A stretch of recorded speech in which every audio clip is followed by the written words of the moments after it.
Okay, thank you for joining me. So it's been a while since I made a film review, and that's surprising for myself because I've seen a lot of good films this year. Um, but it was never my intention to make a film review with every single film I saw. Anyway, this is one I think does deserve a bit of commentary because it's a film that hasn't done very well in the box office, and I feel that it's better than it's getting credit for. So, what I'll do, as I've done with other film reviews, is talk briefly about the film and the cast and so on, and then my thoughts on it. Victoria and Abdul. So this is a historic comedy drama biopic of the relationship summed up between Queen Victoria towards the end of her reign and Abdul Karim, who rose to the position of her Munshi, or teacher, for want of a better term, towards the end of her reign. The film set roughly between the Golden Jubilee of 1887 and her death in 1901. Um, Inevitably, there's been some comparisons with Mrs. Brown. I don't think it's accurate to call it a sequel because Mrs. Brown was covering the story of Queen Victoria and her relationship with a Scottish servant, John Brown, incidentally also played by Judi Dench, and that role was taken by Billy Connolly. That was made in 1997, exactly 20 years ago. So interestingly enough, the time frame between the two films is roughly the same time frame as between these two real life relationships. Throughout her life, Queen Victoria had close relationships with several men, and I get the impression she always got on better with men than women. So it's not entirely accurate to say it's a sequel because it's a different director. Um, I don't recall the director of Mrs. Brown, but I know it wasn't Stephen Frears. Stephen Frears, of course, also directed The Queen with Helen Mirren. Um, in the role of Abdul Karim is Ali Fazal.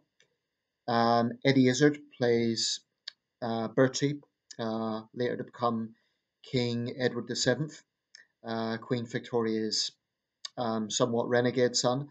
There's a character of Muhammad who's a friend, an acquaintance, a friend, I should say, of Abdul Karim. I'm not sure if he was a historic figure or not, or rather a composite character, played by Adil Akhtar.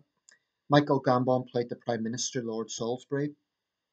Simon Callow played Puccini, the great Italian composer.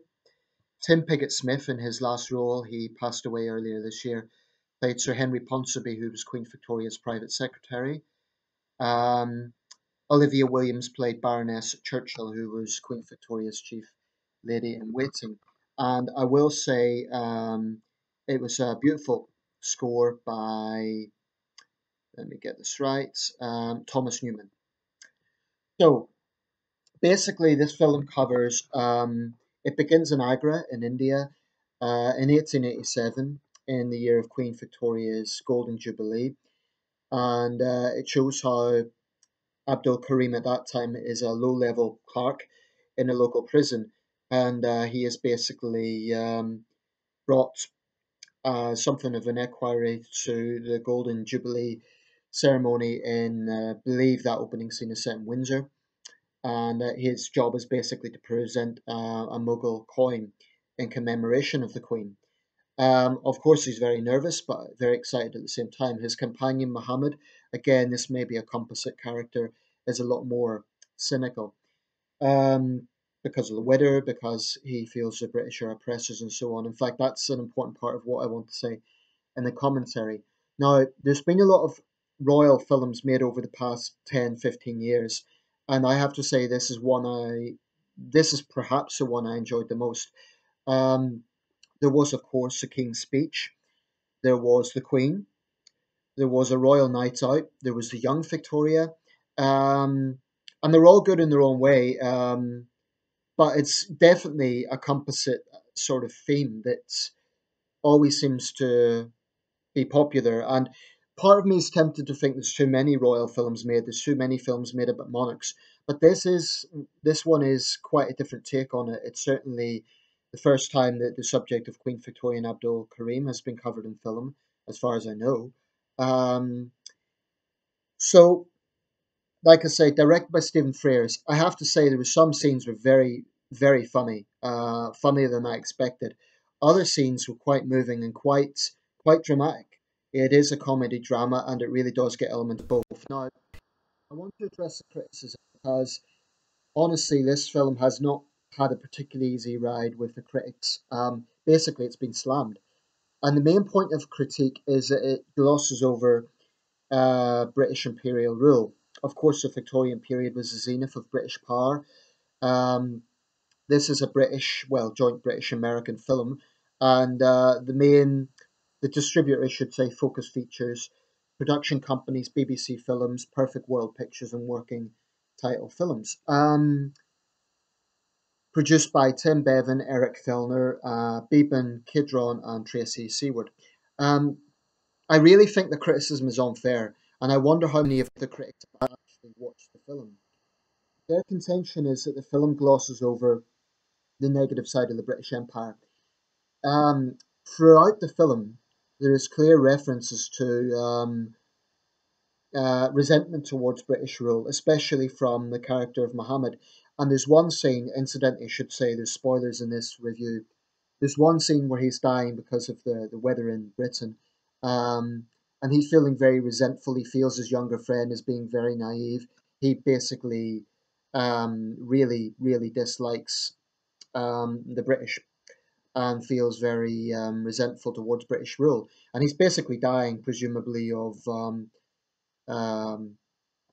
the weather conditions. And he's coughing up blood. And Prince Bertie and Sir Henry Ponsonby and also the royal doctor, I forget his name, are basically saying they try to blackmail him into giving information about his friend because what I didn't say in the background was that there was growing resentment in court circles as to the influence of Abdul Karim.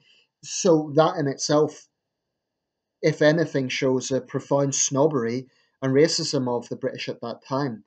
Um, by all accounts, Queen Victoria's personal diaries make very interesting reading. So those left-leaning critics who say, "Oh, this film doesn't show Victoria as the evil tyrant queen," I think they're being short-sighted in the historical facts about Queen Victoria. Certainly, she was the Queen Empress. Certainly, she had responsibility, but um, I think that a lot of the criticism is implying that this is kind of propaganda for the British Empire. I don't think that's fair at all. In one of the earliest scenes, when Abdul Karim and Muhammad arrive in Britain on the ship, there's immediately the hypocrisy of the empire shown because um, their escort says, "Welcome to civilization," and then it shows some homeless beggars on the street. Throughout the film, it exposes the snobbery and the racism of the court circles. So far from exonerating the British, I think it portrays certainly a lot of those around Queen Victoria in a very negative light. It portrays Prince Bertie in a very negative light. There's a scene at the end where, as he ascends to the throne, he orders thugs to come into Abdul Karim's residence, um, basically take everything that belonged to that showed his connections to Queen Victoria and have it destroyed. Now, that apparently did happen. I don't know if it was quite as dramatic as the film implies, but it also shows East-West cultural clashes. It shows Abdul Karim's wife and mother-in-law. He was a Muslim. Shows them in burqas. I just don't think it's fair to dismiss the film as British Empire propaganda. If you really look at this film, if anything, it exposes the hypocrisy of the British Empire and the snobbery of court circles. The point about this film is it is about the relationship between Victoria and Abdul. So I have a feeling some of those left leaning critics just wanted this to be one long misery fest. But the fact of the matter is, Abdul Karim did feel loyal to Queen Victoria. He did feel like a friend to her. There's been books written about this. It's been a subject that has been explored certainly more in recent years. So I'm not sure exactly what the critics wanted to see. If they wanted one big long white guilt film, like look at the evil British and what they done. You could make a film about the famines in British India. You could make a film about the Amritsar massacre. In point of fact, those films have been done. It was shown in Gandhi. Um, but I think part of the problem here is that so much politics is now interjected into film that it becomes almost taboo to show, for example, the British Empire in anything other than negativity. So any sort of light that left-leaning critics see as not fitting into their concept of this, they just deem to be propaganda. I think the film. I would urge people and implore people to watch it from start to finish, and it clearly shows, like I say, the snobbery of court circles. If of any criticism, there were one or two inaccuracies. For example, there's a monologue. Otherwise, the monologue's very good, where Victoria's defying allegations that she's gone insane by her son and others. And she says, I'm the longest reigning monarch in world history. Well, that's not technically true. Louis the 14th of France reigned longer, 72 years. And certainly there were some African monarchs and biblical monarchs who would contend to have reigned longer. But the criticism, to be quite honest, doesn't really surprise me because it's a film about Queen Victoria. And with the sort of revisionism that's the real revisionism that's going on, is that, oh, it was all evil. The British Empire was entirely evil. And if there's a film focused on that period, it has to portray the evil Brits doing evil things. So I honestly think the critics would have wanted every single Briton in the film to basically be racist thugs. And the point is, the film doesn't gloss it over. Even from the opening scene, it shows a British officer kind of pushing past Abdul in the street, and looking down on him. And like I say, Queen Victoria's own diaries speak for themselves. She did have very interesting thoughts, actually, certainly by the standards of the time, that, in a sense, countered Victorianism. What I mean by that is, in some ways, Victoria herself was less Victorian than she is sometimes made out to be. She apparently did have a sense of humor, and she certainly, her views on the empire were not as black and white as is sometimes made out to be. But I feel that the film was very watchable, very entertaining, and the critical response doesn't surprise me, but it also reminds me of why I really don't listen to critics. I honestly think they've come at this from a political angle. They haven't come wanting to be kind of open minded. They've come in with a preset political notion that, oh, well, it's about Queen Victoria and an Indian subject, therefore we have to portray it and we have to criticize it in such a light that it isn't portraying the British as anything other than evil, which seems to be what they want. Like I say, in a film like this, it's primarily about their relationship. I don't think it would be possible to make a film entirely about every single thing that went on in the empire. You could make a film about, like I say, the famines, and there were some horrendous famines under British rule. You could make a film about that. So, let some director make that film. Let them make a film about, the famines and how the British didn't do enough and so on. But the point is, this film was primarily about their relationship. And I'm not saying I know everything about it, but what I do know is that certainly she had an Indian servant called Abdul Karim, and he was exceptionally close to her by her own, and it did cause something of a minor scandal, and that's pretty much what the film shows.